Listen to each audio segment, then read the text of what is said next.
নমস্কার, গল্পগুচ্ছ বাই সোমা চ্যানেলে আপনাদের স্বাগত। আজকের গোপাল ভাঁড়ের গল্প বৈরাগী ও গোপাল। একজন বৈরাগী গোপালকে চিনত না। সে গোপালের সামনে এসে বলল, ঈশ্বরের সেবার জন্য আপনি কিছু চাঁদা দেবেন।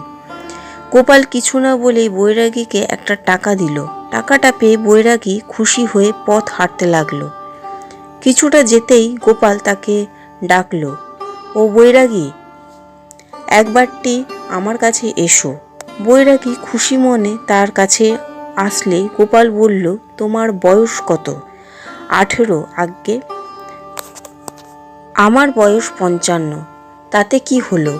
এইমাত্র ঈশ্বরের সেবার জন্য যে একটা টাকা নিয়েছো সেটা ফেরত দাও, কারণ তোমার আগেই আমি স্বর্গে যাব এবং ঈশ্বরের সেবার সুবর্ণ সুযোগ পাবো।